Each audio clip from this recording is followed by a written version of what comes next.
Jitesh and I are going to talk about Trino and its journey at LinkedIn. Welcome to this talk.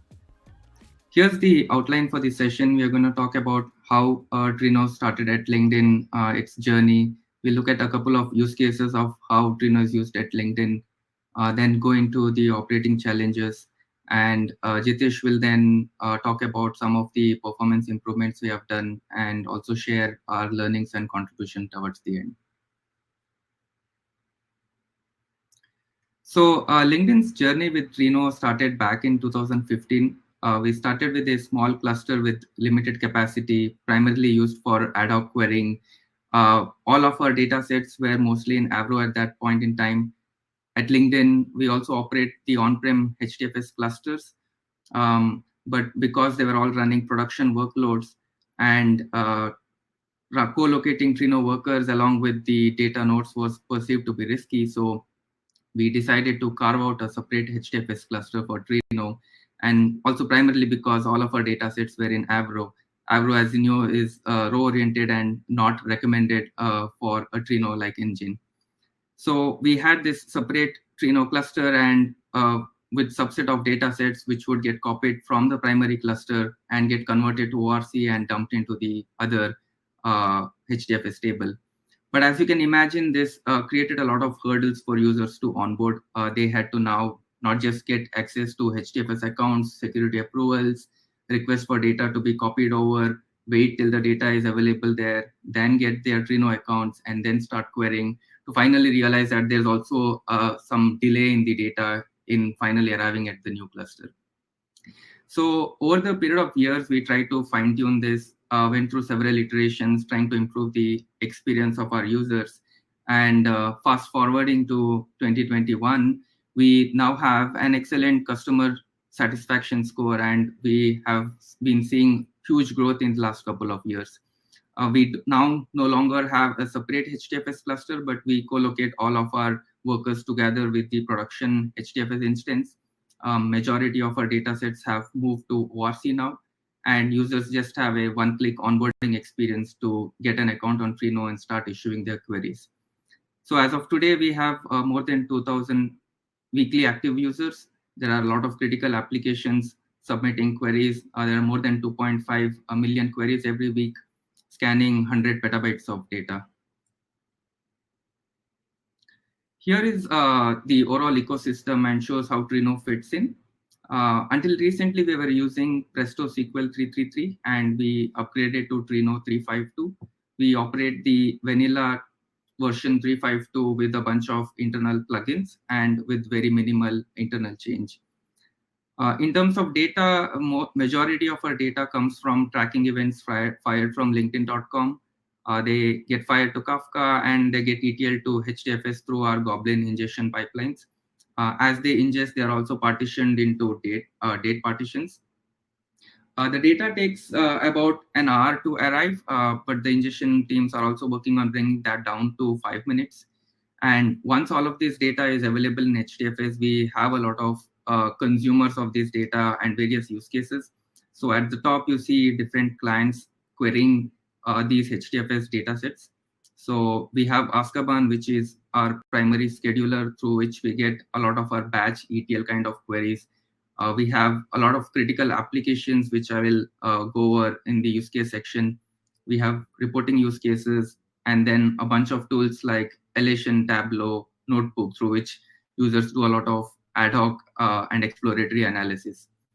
So all of these queries get fired directly to our backend Trino clusters, and then through the HDFS client, it gets federated to the respective name nodes.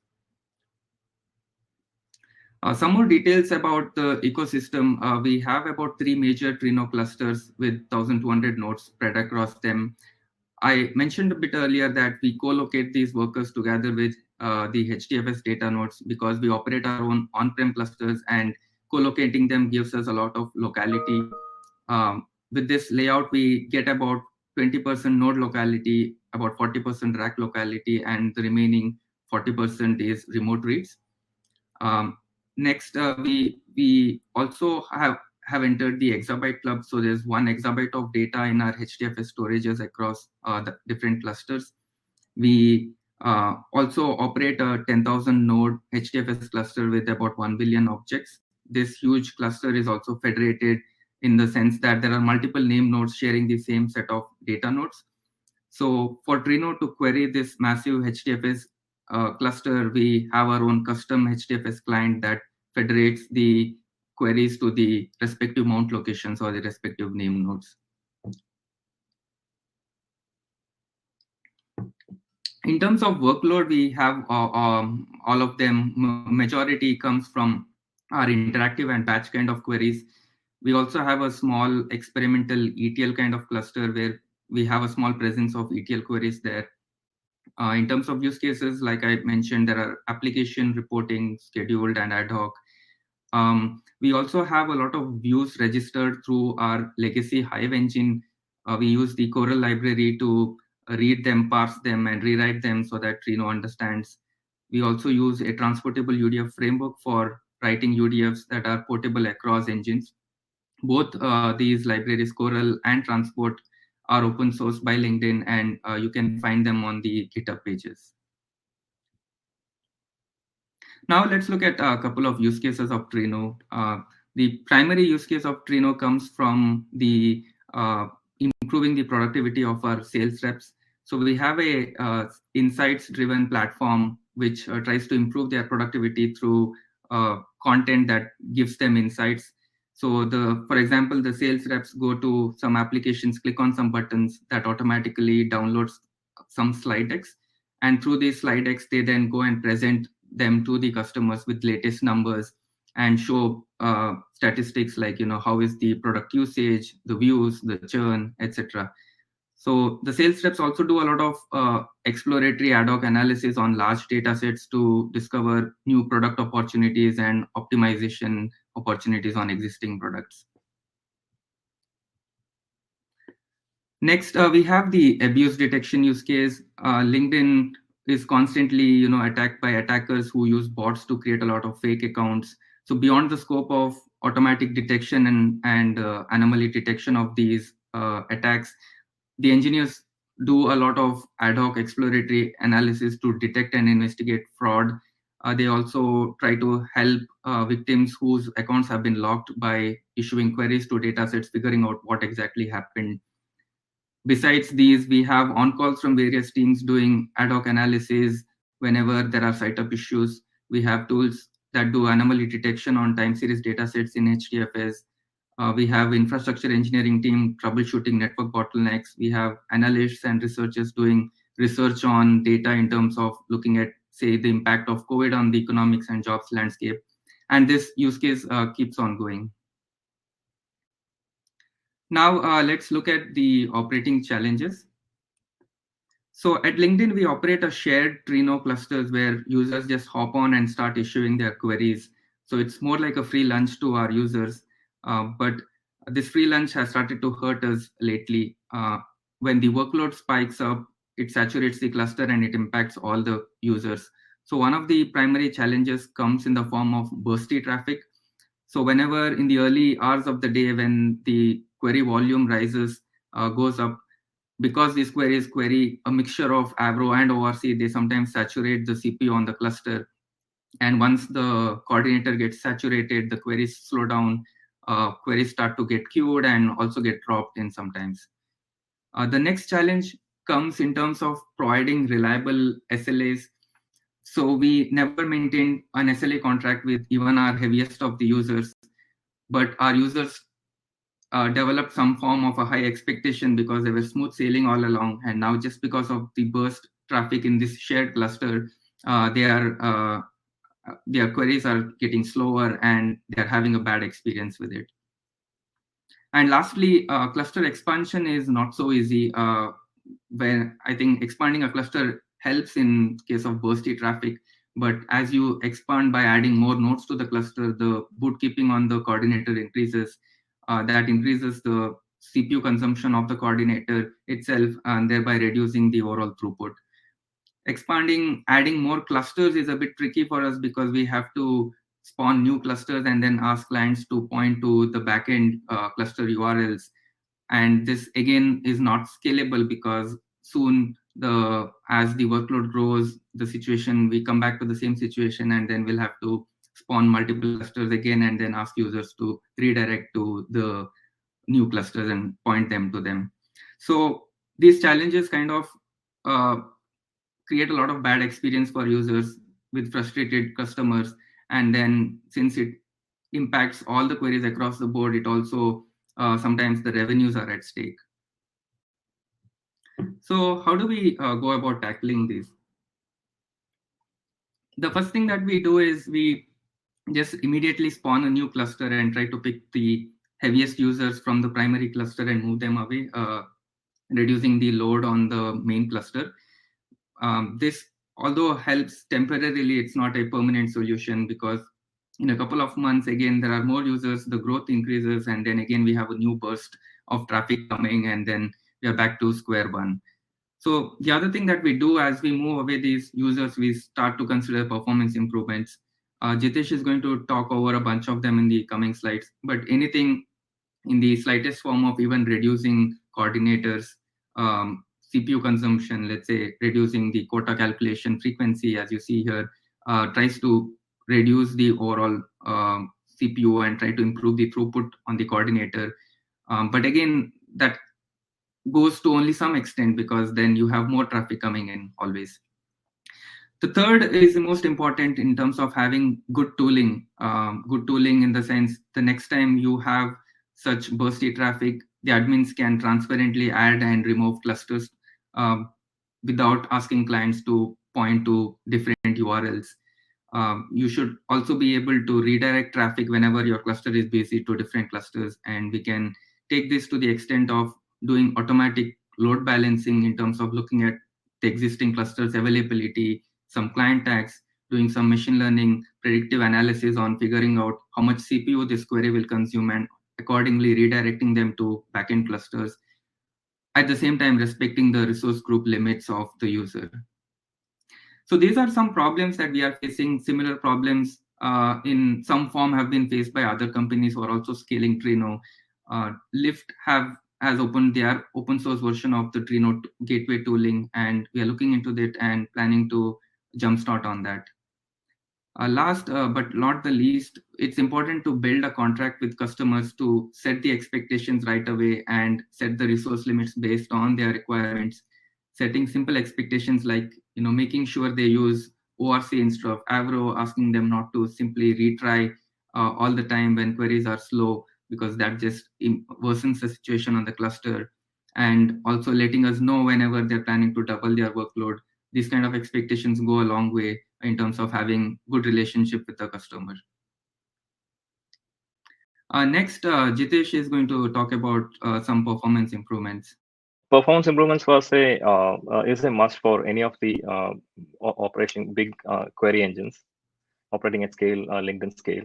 So from 2019 onwards, we have started huge growth. We have seen huge growth in the Trino usage inside LinkedIn. In 2019, we were running version 203, and in 2020, we upgraded to 319 and then to 333. And the most recent upgrade was to Trino 352. So these version upgrades has brought in good performance improvements, because the performance improvements available in the open source code was brought inside. And along with that, we have also contributed upstream some of the performance improvements that we did internally. So let's go through some of them. The first two line items here, they are not specific to changes inside Trino engine, but it helped a lot in improving the performance of our system. So we did Java 11 upgrade early last year. So this helped with improved GC metrics and cluster stability. So we used to have huge GC process on the coordinator, and it wouldn't respond back to client requests during that time, and it would report as error on the applications, and which was causing issues, which started causing huge issues depending on the usage as the cluster usage grew. So Java 11 upgrade mostly stabilized this issue. GC process reduced. We were using G1 GC with Java 11, and also improved the cluster stability, because now worker nodes were responding faster to the coordinator, and overall stability improved. The second one is Avro to ORC. Yeah, Avro, as you know, it is row-based data format and not best suitable for query engines like Trino. We had most of our data in Avro, and we are in the process of migrating from Avro to ORC, which is the columnar data set and highly efficient for query engines. We are about 80% into the migration, and with this migration, it helps us scale the cluster usage without adding more nodes. It reduces CPU usage because Avro requires much more CPU to parse the record and then finally discard most of the data. Whereas in ORC, we only bring in the required fields out of HDFS into memory. Also, the error rates came down during Avro to RC migration. This is primarily due to nodes going out of memory showing as internal errors. And that would be reported, like most of the queries would fail quickly because of the huge memory usage. And the most recent upgrade that we had is from PrestaSQL 333 to 352 about 4 months ago. We did a Twitch broadcast for this, and more details are available in that particular link. Primarily, this was a major upgrade for us because we had to change a lot of internal code with respect to the plugins and UDFs, and yeah. But the interesting thing is that from the client side, there wasn't any change required because of the good thing that they were talking JDBC and ODBC to us. Also, the query language was SQL. So that was a smooth sailing with respect to the upgrade. With this upgrade, we observed 30% gain in coordinator CPU usage and over 20% improvement in P99 query latency. Now, so some of the other performance improvements that was contributed upstream from LinkedIn would be first one, Unest operator improvements.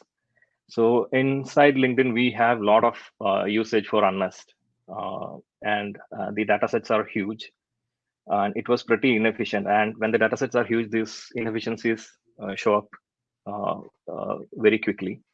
And on investigation, we found that Unest operator was doing the copy of memory blocks from input, from the operator input to operator output.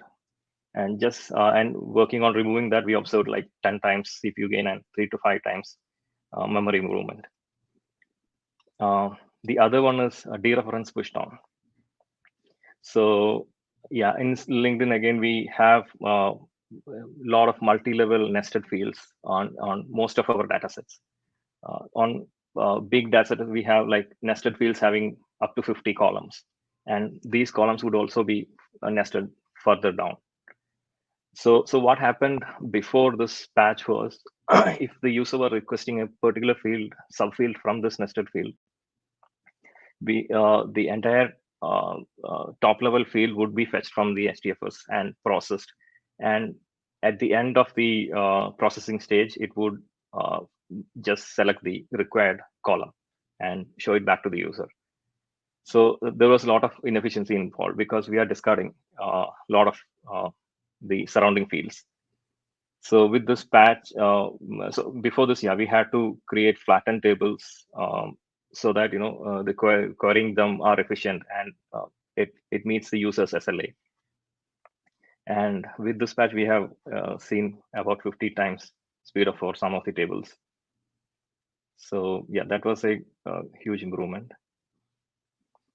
Some of the few more other performance improvements are subnet-based topology. So this is with respect. So as Akshay mentioned earlier, we have Trino worker nodes striped within the HDFS rack, within the HDFS data nodes.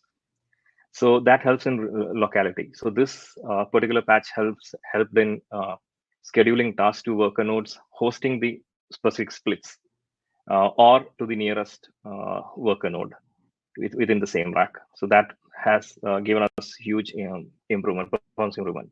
So this also reduces a lot of network traffic.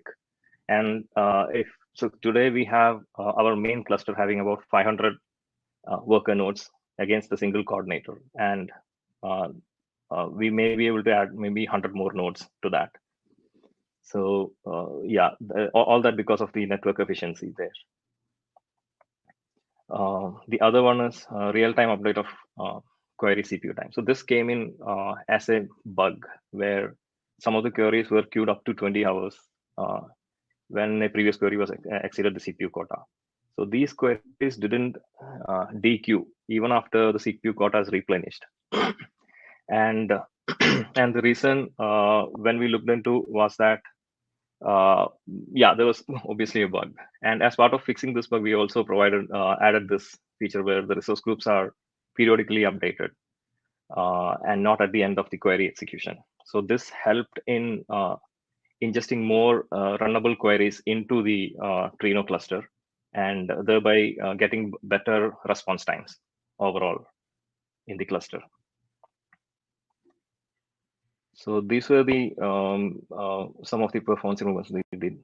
Let's go to the LinkedIn's contributions. Coral, yeah. So Coral, as previously mentioned, is the Hive view translation layer that we use internally and is also open sourced uh, and available for use. So Coral works with Trino, Spark, Pig, etc. So and the translation happens from the custom Hive view strings into the engine specific uh, query. For example, in case of Trino, it will be Trino SQL.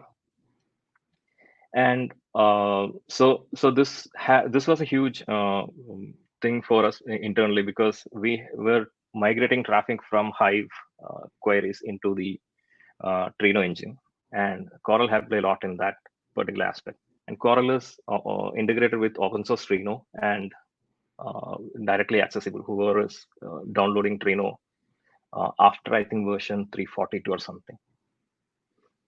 Then yeah, a few of the other contributions are already discussed. Unnested operator, nested query optimization, union type support. Yeah, so union type is a data structure type supported by Hive, and even though it's not like it cannot be considered as a primary data type in Hive ecosystem today because the support is not very well. And unfortunately, internally, we have a lot of union type data fields available in many of our data sets. So in order to migrate those into Trino, we had to add this patch. Prior to this patch, we couldn't query those data sets because that's an unknown data type for Trino.